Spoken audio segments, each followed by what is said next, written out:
जय हिंद मित्रों। तो एक मेजर क्वेश्चन जो काफी सारे कैंडिडेट्स के दिमाग में उठ रहा है, उठता आया है और उठता आएगा।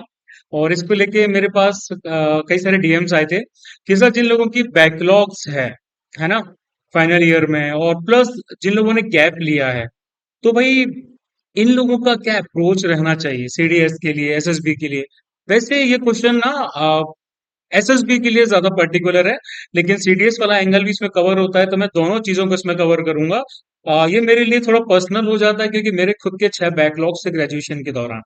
ठीक है, तो मैंने कैसे उस चीज को मैनेज किया, हालांकि I was not recommended, but I believe कि मैंने उसको मैनेज करने में ना काफी तरीके से मैनेज किया है, मतलब उसको। ठीक है, कि क्या क्वेश्चंस आते हैं, क्या क्वेश्चंस नहीं आते हैं, किस तरह से हम उसको अपनी इंटरेस्ट में डाइवर्ट कर सकते हैं इंटरव्यू को। तो ये सब चीजें मैंने कवर की थी। ठीक है, तो भाई चलो स्टार्ट करते हैं। सबसे पहले सबसे पहले क्या है कि भाई क्लैरिटी ऑफ एंट्रीज आपके पास में होनी चाहिए। आपको पता होना चाहिए कि भाई आप किस एंट्री के लिए जाना चाहते हैं। ठीक है, जैसे मैं अपनी अगर बात करूं, तो फिर फर्स्ट सेमेस्टर में मुझे मैथ्स आता है, M1 आता है, उसमें ग्रेस मार्क्स मिले थे। मैथ्स में थोड़ा वीक था मैं, अभी भी उतना ज्यादा कोई खास नहीं हूँ। फिर उसके बाद क्या होता है, second semester was all well. Third semester में 3 बैग्स आई। मैकेनिकल वालों को पता होगा, सोम वगैरह जो सब्जेक्ट्स रहते हैं काफी डिफिकल्ट होते हैं, strength of materials and machines and ये सब आ जाता है। फिर उसके बाद फोर्थ सेमेस्टर में भी मेरी 3 बैग्स और रही। ठीक है, तो जैसे जैसे फोर्थ सेमेस्टर के एग्जाम में मैंने इनको क्लियर किया तो ये बैग्स आ गई। फिर फिफ्थ सेमेस्टर में मेरे पास टोटल 10 एग्जाम थे जो मुझे 12 दिन के अंदर क्लियर करने थे, अदरवाइज मेरी सैम बैग हो जाती। तो फिर वो भी मैंने किया। ठीक है, तो एक जनरल सिनेरियो बना। और लेकिन उसके बाद फिर मैंने अपनी स्कोरिंग पे खास फोकस किया और मैंने 70 एंड अबव हमेशा मेंटेन करने की कोशिश की। तो at the end of my engineering 6.9 जो है वो मेरा सीजी बन गया था। ठीक है, but it was not enough. ये टेक्निकल एंट्री टीजीसी के लिए या फिर एसएससी टैग के लिए काफी नहीं था। क्यों? क्योंकि एसएससी टैग टीजीसी के लिए जो कट ऑफ जा रहा था ना, initially it was 75% for mechanical. शुरू में 75% था, लेकिन धीरे धीरे धीरे ये करके 80% एंड बियॉन्ड पहुंच गया। तो मुझे ये क्लैरिटी तो आ गई कि भाई ये एंट्री मेरे लिए नहीं बनी। तो ये क्लैरिटी अगर आप फाइनल ईयर में हैं आपको आ जाएगी समझ में। अगर आपके ज्यादा ही कम मार्क्स है तो आप कितना भी कोशिश करोगे, आप एक सर्टेन लेवल से ज्यादा सीजी को नहीं बढ़ा सकते।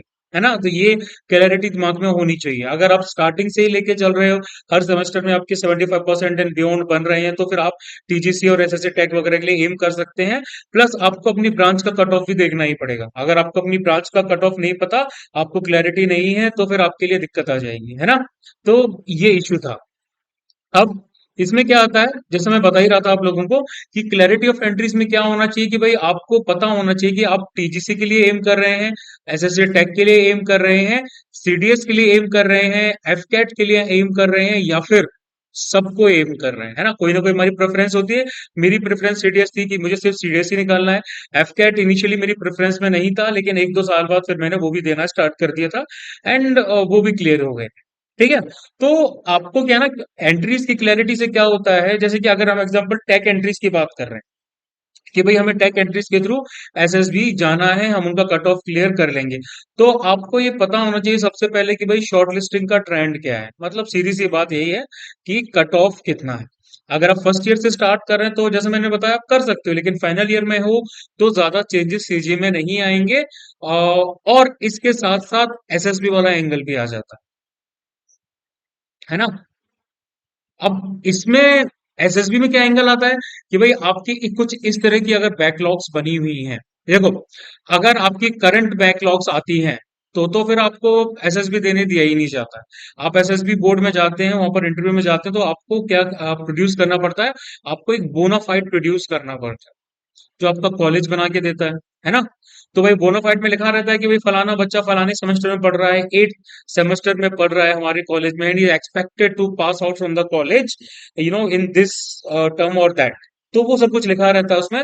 तो अगर आपके बैकलॉग्स हैं तो आपके बोनाफाइड में भी वो चीज लिखी रहेगी और एसएसबी अथॉरिटीज को पता चल जाएगा कि भाई आपकी करंट बैकलॉग है। तो जहां तक मुझे पता है कि अभी तक के जितने भी नोटिफिकेशन आते हैं उनमें लिखा हुआ रहता है कि भाई आपको जो करंट बैकलॉग्स अगर आपकी चल रही है at the time of SSB, हो सकता है कि भाई आपकी जो बैकलॉग्स हो, आपका एसएसबी है फरवरी में, आपकी बैकलॉग हुई थी प्री फाइनल ईयर में 6 सेमेस्टर की कोई बैकलॉग है, और आपने दिसंबर में एग्जाम दिया और जनवरी में उसका रिजल्ट आया और आपकी बैकलॉग क्लियर हो गई, फिर तो कोई दिक्कत नहीं है। लेकिन जब आप फेब में एग्जाम देने के लिए गए हैं और ऑलरेडी आपकी दिसंबर वाले एग्जाम की कोई बैकलॉग क्रिएट हो रखी है, 2 बैकलॉग 3 बैकलॉग जो भी है, तो फिर आपको एसएसबी देने नहीं दिया जाए। ठीक है, कोई सिनेरियो उठता ही नहीं है। ठीक। अब हम थोड़ा सा फर्दर जाते हैं कि भाई जब इंटरव्यू के टाइम पे हम उसको कैसे डील करें। इंटरव्यू के टाइम में आपको भरना पड़ता है पीआई की फॉर्म। अब पीआई के फॉर्म में ना बैकलॉग के बारे में कुछ नहीं होता है, आपकी कितनी बैग्स हैं क्या है कुछ नहीं लिखा होता है। तो आपको मेंशन करने की जरूरत भी नहीं है।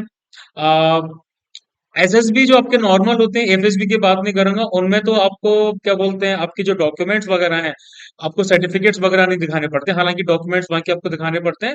तो वो जो आपकी मार्कशीट्स होती है ना, उनमें कुछ ऐसा खास तरीके से नहीं लिखा होता है कि आपकी इतनी बैग्स थी इतनी बैग्स थी, क्योंकि आपकी जो मार्कशीट्स हैं वो इम्प्रूव होके आ जाती हैं। अगर आपने बैग्स क्लियर कर लिए ना, तो आपकी मार्कशीट्स इंप्रूव होके आ जाती हैं, कहीं ना कहीं स्टार या हैश वगैरह लगा रहता है। लेकिन अदर देन दैट ऐसा कुछ खास मेंशन नहीं होता कि आपकी बैकलॉग्स थी। तो भाई जब तक इस मुद्दे पर बात ना उठे तब तक उस बात को मत उठाइए जबरदस्ती। बैल को हाँ बैल मुझे मार वाला काम मत कीजिए, अपने पैरों पे कुल्हाड़ी मत मारिए। अगर वो वाला टॉपिक नहीं उठ रहा है तो उस टॉपिक से दूर रहिए। बैकलॉग्स आपकी थी, आपने क्लियर कर ली, उनका मेंशन करने की जरूरत ही नहीं है। जब आप मेंशन नहीं करोगे तो कोई खास इम्पैक्ट नहीं पड़ेगा, लेकिन अगर आपने उनको मेंशन कर दिया है या फिर इंटरव्यूअर ने आपसे पूछ लिया है, तो फिर आप उसको क्या करोगे, तब आप क्या करोगे, आप उसको कुछ ना कुछ रिप्लेस करके बता सकते हैं। जैसे कि आप किसी स्पोर्ट्स में अच्छे थे, कि सर मेरा इस स्पोर्ट्स में खास फोकस था, मैं ये कर रहा था वो कर रहा था, तो फिर इस स्पोर्ट्स में आपकी जो अचीवमेंट्स हैं उन पे भी बात की जाएगी कि भाई स्पोर्ट्स की अचीवमेंट्स क्या रही। आपने फॉर एग्जांपल आपने स्विमिंग टीम ज्वाइन की थी, आप स्विमिंग करते हैं, तो कुछ ना कुछ डिस्ट्रिक्ट लेवल पे, नेशनल लेवल पे, स्टेट लेवल पे कुछ ना कुछ आपने किया ही होगा, कुछ पार्टिसिपेशन रही होगा, कुछ तो आपने सीखा ही होगा। उससे क्वेश्चंस आ सकते हैं और प्लस आपसे प्रूफ भी मांगा जा सकता है कि भाई बताओ मुझे। ठीक। या फिर आप किसी और तरीके की को करिकुलर एक्टिविटीज में थे, या फिर आप किसी तरह के और किसी चीज में आप जुड़े हुए थे, या फिर कुछ इश्यू हो गया था घर पे, कोई मेडिकल इश्यू था या फिर कुछ ऐसा वैसा जो भी था, उसको आप अपने तरीके से फ्रेम करके बता सकते हो। लेकिन इसमें एक चीज प्रोमिनेंट है, वो ये कि इस दौरान आपने, चलो पढ़ाई में आपके नंबर कम आए, आपकी बैक आई, लेकिन आपने प्रोडक्टिव क्या किया, आपने क्या सीखा। ठीक है, हो सकता है आपकी उस टाइम पे इंटर्नशिप चल रही हो, साथ ही साथ आप इंटर्नशिप भी कर रहे थे, फ्रीलांसिंग काम कर रहे थे, कुछ और कर रहे थे, उसकी वजह से आपने इस एकेडमिक्स पे ज्यादा फोकस नहीं किया और आपकी बैक आ गई। तो आप बताइए कि आपने ऐसा क्या सीखा जिससे आपकी पर्सनैलिटी की या ओवरऑल आपकी ग्रोथ हुई। ठीक है। तो ये चीज क्या आती है, ये यहाँ पे समझ में आ जाता है हमें कि भाई हाँ ये हुआ। ठीक है। वो चीज आपको प्रोजेक्ट करनी पड़ती है इंटरव्यूअर के सामने। जब आप उसके सामने ये चीज प्रोजेक्ट कर लेते हैं तो फिर क्या होता है, तो फिर आप उस चीज को डाइवर्ट कर देते हैं। ठीक है, ये एरो सीधा आ रहा है, आप इसके रास्ते में हैं, आपने कुछ उस तरीके से इसको डाइवर्ट कर दिया, आपसे नहीं टकरा रहा। ठीक है। ये एक आर्ट होती है कि भाई क्वेश्चंस को किस तरीके से स्टीयर अभी किया जाए आपकी डायरेक्शन से, इसमें थोड़ा सा प्रैक्टिस लगती है। और आपको जनरली उन पॉइंट्स को टच नहीं करना पड़ता, करना चाहिए जो पॉइंट्स आपके लिए मुश्किलें खड़ी कर सकते हैं। ठीक है। तो आपको अपनी बैकलॉग्स मेंशन नहीं करनी है, बैकलॉग्स आपके एसएसबी को अफेक्ट करती हैं। अगर बताया जाए तो आपकी एकेडमिक पुअर एकेडमिक परफॉर्मेंस को शो करती हैं, मतलब कि आपके एकेडमिक्स काफी वीक रहे हैं और आप पढ़ाई में इतने अच्छे नहीं है, तो ये बहुत सारे क्वेश्चंस रेज करती है। ठीक है। तो ये चीज हमें उनको नहीं बतानी है, उनके सामने हमें लेके बिल्कुल भी नहीं आनी है। तो बैकलॉग आपको क्या करना है, जितना जल्दी हो सके अपनी बैक्स को क्लियर करो। ठीक है। उसके बाद ही आप एसएसबी के लिए जा पाओगे। फाइनल ईयर में जनरली क्या होता है कि बैकलॉग्स नहीं आती हैं। ठीक है। इंजीनियरिंग की अगर मैं स्पेसिफिक बात कर रहा हूँ तो क्वेश्चंस इतने ज्यादा हार्ड नहीं आते हैं। आपके प्रोजेक्ट सबमिशंस रहते हैं, असाइनमेंट्स काफी ज्यादा होते हैं। ठीक है, ये सब चीजें चलती रहती हैं। तो इतना ज्यादा डिफिकल्टी लेवल नहीं होता है, कुछ छोटे मोटे इधर उधर के सब्जेक्ट्स होते हैं, उनको आपको क्लियर करना पड़ता है। और जनरली आपका सीजी भी जो है ना इन लास्ट के सेमेस्टर्स में काफी बढ़ जाता है। सेवन सेमेस्टर थोड़ा हार्ड हो सकता है, लेकिन एट सेमेस्टर में तो मेरे ख्याल से आपको बैकलॉग नहीं आएगी। तो बैकलॉग नहीं आएगी तो सीडीएस एसएसबी में कोई इम्पैक्ट वैसे भी पड़ने वाला नहीं है, ठीक है। क्वेश्चंस का मैंने आपको बता दिया कि एसएसबी में आपको मेंशन करना ही नहीं है, किसी तरह का कोई इम्पैक्ट नहीं पड़ेगा अगर आप उसको मेंशन नहीं करोगे, मेंशन करते जाओगे तो इम्पैक्ट उसका पड़ता जाए। ठीक है, अब हम ड्रॉप की बात करते हैं कि भाई अगर हमने ड्रॉप लिया हो तो उस सिचुएशन में क्या सी सिचुएशंस क्रिएट हो जाती है, किस तरह के क्वेश्चंस का हमें जवाब देना पड़ता है। तो देखो ड्रॉप दो तरह के होते हैं। अगर हम ग्रेजुएशन की बात करते हैं तो ग्रेजुएशन से बाद में जो होता है वो पोस्ट ग्रेजुएशन ड्रॉप हो गया, जो पहले वाला हो गया वो हो गया प्री, है ना। प्री ग्रेजुएशन की ड्रॉप की बात करते हैं क्योंकि इसके रिलेशन में भी क्वेश्चन आपसे पूछे जा सकते हैं। ठीक, अब मैं आपको एक सिनेरियो देता हूँ। हम क्लास टेंथ में थे, टेंथ के बाद में हमने साइंस स्ट्रीम को चूज किया, पीसीएम हमने चूज किया, और हमने क्लास 11th एंड 12th दिया। उसके बाद हमने एक साल का गैप लिया। क्यों लिया गैप? मल्टीपल रीजंस हो सकते हैं। पहला जो रीजन होता है वो ये कि तरह तरह के कॉम्पिटिटिव एग्जामिनेशंस पे फोकस करना, ठीक है। वो करने के लिए तो कॉम्पिटिटिव एग्जामिनेशन में आपके आईआईटी भी आ जाता है। हमारे टाइम पे एआई ट्रिपल ई और बाकी स्टेट बोर्ड के एग्जामिनेशन भी हुआ करते थे। तो आईआईटी हो गया, नीट हो गया, जो भी जिस पे फोकस कर रहे हो, मेरे ख्याल से जेई जो है वही एक ऐसा एग्जामिनेशन है जिसके लिए जनरली लोग ड्रॉप लेते हैं। अगर आप एनडीए के लिए ड्रॉप ले रहे हैं तो मत लीजिए, एनडीए के लिए ड्रॉप नहीं लेना चाहिए। अगर आप ये चीज बता रहे हैं इंटरव्यूअर को सामने कि भाई मैंने एनडीए के लिए ड्रॉप लिया था, तो हंसेगा आप पे। क्यों? क्योंकि एनडीए में अगर आपने क्लास 11th और 12th में ढंग से पढ़ाई की है पीसीएम के साथ में, तो एनडीए आपका निकल जाएगा, बिलीव मी। आपका 12th और 11th का जो मैथ्स का लेवल है, जो साइंस का लेवल है, वो काफी नॉर्मल होता है। ठीक है, मतलब normal in the sense, in the comparison to NDA examination. NDA के लिए तो भाई अगर आप ढंग से पढ़ा है आपने तो आप निकाल लोगे।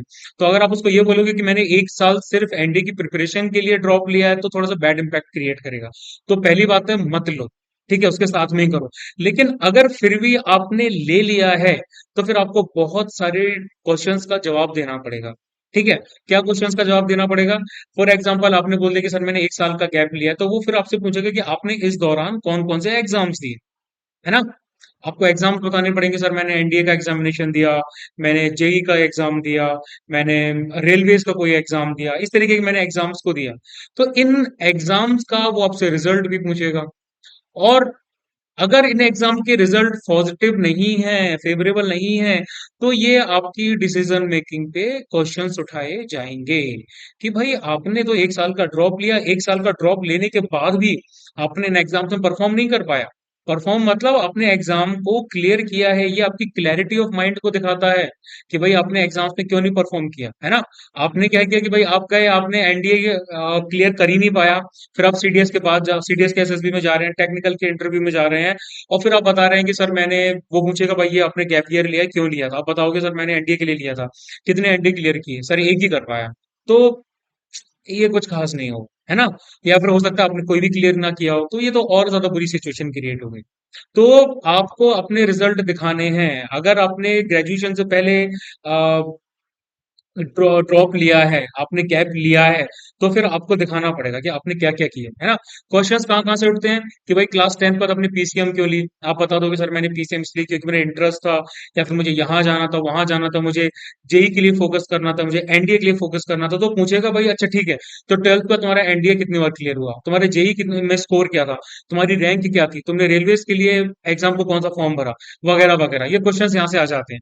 और पूछा जाएगा आपसे कौन, आपने कौन से एग्जाम दिए, उनका रिजल्ट क्या रहा, ये सब पूछा जाता है। ये सब आपके एकेडमिक्स को दिखाता है, आपके इंटरेस्ट को दिखाता है। और फिर आज जब आप बोलोगे कि sir it was a mistake, PCM लेना मेरे लिए बहुत बड़ी गलती थी, तो फिर दैट विल गो नेगेटिव। वो लिए आपके लिए क्या जाएगा?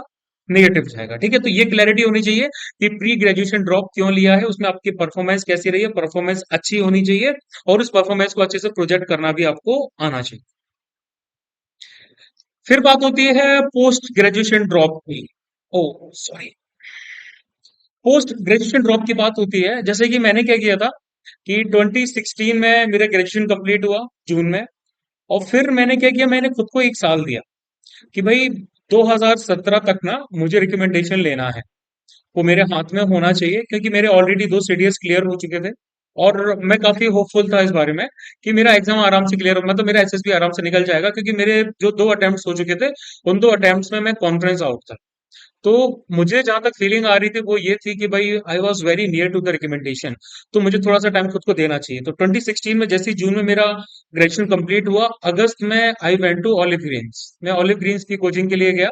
हालांकि I wasn't able to make you know पूरा जो तरीके से निचोड़ निकाला जाता है ना किसी भी कोचिंग का, जो मैक्सिमम बेनिफिट लिया जाता है, यूज किया जाता है, वो मैंने ओलिव ग्रीन से नहीं ले पाया। It was good, it was an good SSB mentorship, लेकिन मेरे ख्याल से मेरे में प्रोएक्टिवनेस नहीं थी उस टाइम पे, तो मैं उसको पूरी तरह से बेनिफिट नहीं ले पाया। हालांकि I am not promoting it, current situation मुझे नहीं पता ऑलिव ग्रीन में कैसा पढ़ाया जाता है, I am talking about 7 to 8 years अगो। ठीक है। तो उसके बाद क्या हुआ भाई, मैंने पूरी साल भर सीडीएस तो कंटिन्यूसली मेरे निकलते रहे, एसएसबी भी होते रहे, और अगले साल 2017 तक मेरे कितने हो गए थे, मेरे चार, सॉरी 5 एसएसबी हो गए थे मेरे, 5 एसएसबी हो गए थे मेरे, और I was 4 conference, oh sorry 4 conference out हो चुके थे मेरे। ठीक है, एक स्क्रीन आउट हो चुका था। तो भाई ये सिचुएशन उस टाइम पे काफी बुरी थी, है ना। एक साल मैंने खुद को दिया, एक साल मैंने कुछ भी नहीं कर पाया। कई जो मेरे साथ के दोस्त थे वो जॉब्स वगैरह में लग गए थे, कहीं ना कहीं उन्होंने स्टार्ट कर दिया था, and I was standing there on June 2016, मैं वहीं खड़ा हुआ था एक साल पहले। ठीक है, तो वो नहीं होना चाहिए। लेकिन अब आपने ले ही लिया है ड्रॉप किसी भी सिचुएशन की वजह से, जो कि आजकल कॉमन है, कि हमने ड्रॉप लिया है 1 साल या फिर 2 साल, हम किसी भी कॉम्पिटेटिव एग्जामिनेशन की प्रिपरेशन कर रहे हैं, हम एसएससी की प्रिपरेशन कर रहे हैं, हम सीडीएस की, सीजीएल, ये सब जो भी रहता है इनकी हम प्रिपरेशन कर रहे हैं, और हमने 1 2 साल खुद को दे रखे हैं। तो भाई मित्रों, यहाँ पे भी आपको रिजल्ट शो करने पड़ेंगे। जैसे मैंने लिया था, तो मैं आराम से बता सकता था कि सर मैंने अभी तक जितने सीडीएस दिए हैं सारे क्लियर किए हैं, मतलब जिस पर्पस के लिए मैंने ड्रॉप लिया था आई वॉज फुलफिलिंग दैट। मैंने जितने एफ कैट दिए हैं वो मैंने क्लियर किए हैं, मतलब I was fulfilling the purpose. मैंने एसएससी का एक एग्जाम दिया था विदाउट एनी प्रिपरेशन, लेकिन वो मैंने मेंशन नहीं किया, और बाकी तो फिर मैंने कोई गवर्नमेंट एग्जाम दिया ही नहीं, क्योंकि मेरा एक ही एम था कि गवर्नमेंट में जाना है तो मुझे आर्म फोर्सेस में जाना है, और स्पेसिफिकली आर्मी में ही जाना है। तो जब मुझे वहां के लिए जाना है तो अपने एफर्ट्स और बाकी चीजें कहीं और पुट क्यों करूं, मुझे किसी और एग्जाम में जाना ही नहीं है। ना मुझे खासकर एयरफोर्स में इंटरेस्ट था, ना एसएससी में, ना इधर ना उधर, कहीं भी नहीं। इवन घर वालों ने जबरदस्ती करके पटवारी का एग्जामिनेशन भी दिलवाया, बट मैंने प्रिपरेशन की नहीं थी, और मैंने बिना मन से दिया तो वो भी क्लियर नहीं हुआ। ठीक है। और पटवारी में जाकर रिश्वत लेने का मेरा कोई प्लान भी नहीं था, तो अगेन सेम थिंग। तो भाई पोस्ट ग्रेजुएशन के बाद भी ना आपको एक क्लैरिटी ऑफ माइंड होनी चाहिए कि भाई आपने क्या क्या रिजल्ट शो किए, हर चीज आपको प्रोजेक्ट करनी पड़ेगी, आपको दिखानी पड़ेगी। आपकी सारी अचीवमेंट्स जो आपके हाथ में रही हैं वो आपको दिखानी पड़ेगी। ठीक है, कि मैंने ये एग्जाम क्लियर किया, मैंने वो एग्जाम क्लियर किया, ऐसा रहा वैसा रहा। तो ये प्रोडक्टिव चीजें ही है ना, यही आपका एक पॉजिटिव इंप्रेशन क्रिएट करती हैं एसएसआर के ऊपर। ठीक है। एसएसआर के ऊपर पॉजिटिव इंप्रेशन इन्हीं चीजों से क्रिएट हुआ। अगर आप सोच रहे हैं कि सिर्फ आपने ड्रॉप ले लिया और आपके एग्जाम भी क्लियर नहीं हो रहे हैं, तो नहीं हो पाएगा, है ना। अब इसके बाद बात आती है कि भाई कि एग्जैक्टली कॉन्फिडेंट कैसे फील किया जाए फर्स्ट अटेम्प्ट में। तो देखो, कॉन्फिडेंस लाने के लिए आपको पर्सनैलिटी डेवलपमेंट पे बहुत ज्यादा फोकस करना पड़ेगा। पर्सनैलिटी डेवलपमेंट के बहुत सारे एंगल्स होते हैं। इसकी स्टार्टिंग सबसे पहले आती है आपके फिजिकल से। आपकी फिजिकल हेल्थ अच्छी होगी तो आपकी मेंटल हेल्थ भी अच्छी होगी। अपने फिजिकल्स को इम्प्रूव कीजिए, अपने फिजिकल्स को इम्प्रूव करेंगे, आपकी थॉट प्रोसेस अच्छा होगा, आपकी मेंटल वेलबींग जो है वो बहुत अच्छे से इम्प्रूव होगी। तो सबसे पहले आपको स्टार्ट यहां से करना चाहिए। ठीक है। जस्टिफिकेशन वगैरह मैं बता चुका हूँ कि भाई आपने क्यों ड्रॉप लिया। अगर ड्रॉप स्पेसिफिकली मेंशन्ड है ही, प्री और पोस्ट दोनों, तो आपको बताना चाहिए कि भाई मैंने इस वजह से ड्रॉप लिया, और मैंने क्या वो गोल फुलफिल कर पाया कि नहीं कर पाया। मैंने एनडीए के लिए लिया ड्रॉप, और आप एनडीए का ही एग्जाम नहीं निकाल पा रहे हैं, देन इट इज लाफेबल, है ना। उसी तरीके से अगर आपने सीडीएस के लिए लिया है तो सीडीएस भी आपको निकालना चाहिए। हालांकि सीडीएस के लिए आपको ड्रॉप लेने की जरूरत नहीं पड़नी चाहिए। मैंने एसएसबी के लिए लिया था, मैंने सीडीएस के लिए नहीं लिया था। मैं एसएसबी की प्रिपरेशन के लिए मैंने ड्रॉप लिया था, तो वो गोल आपके दिमाग में क्लियर होना चाहिए। ठीक है। रिटर्न क्लियर करने के लिए देखो सीधी सी बात है, मिनिमम रिसोर्स पहले भी चाहिए होते थे, आज भी मिनिमम रिसोर्सेज में काम आपका चल जाता। ठीक है।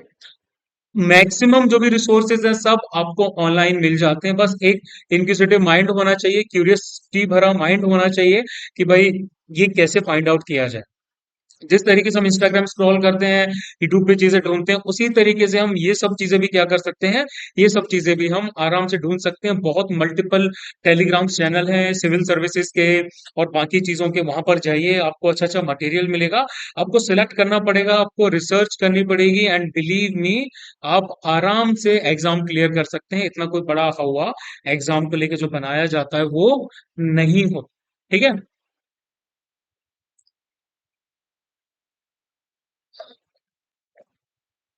तो ये कुछ क्वेश्चंस थे जो मुझसे पूछे गए थे। नेक्स्ट क्लास में क्या है, नेक्स्ट क्लास में मैं लेके आऊंगा कि हम प्रीवियस ईयर क्वेश्चन पेपर्स को किस तरीके से टैकल करें। ठीक है। तो फिलहाल के लिए कल 3 अक्टूबर है, कल से हमारा जॉर्जिला 1 बैच, CDS 1 2024 का बैच है, स्टार्ट हो जाएगा। अगर आपने अभी तक एनरोलमेंट नहीं कराया है तो करा लीजिए। सारी डिटेल्स आपको 8839961158 इस नंबर पर आप व्हाट्सअप करेंगे तो आपको सारी डिटेल शेयर कर दी जाएंगी, and you can join it. 3 अक्टूबर के बाद में जनरली कोई एडमिशन नहीं होगा, लेकिन CDS का रिजल्ट जैसे आएगा तो उसकी परफॉर्मेंस के बेसिस पे शायद कुछ एडमिशन हो सकते हैं। बट अगेन उसके लिए कुछ सीट्स हैं, मेरे ख्याल से अराउंड 20 to 25 वो सीट्स कुछ उसके लिए रिजर्व रखी गई हैं। तो you can enrol then also. ठीक है। चलिए मित्रों, आज के लिए इतना ही। जय हिंद।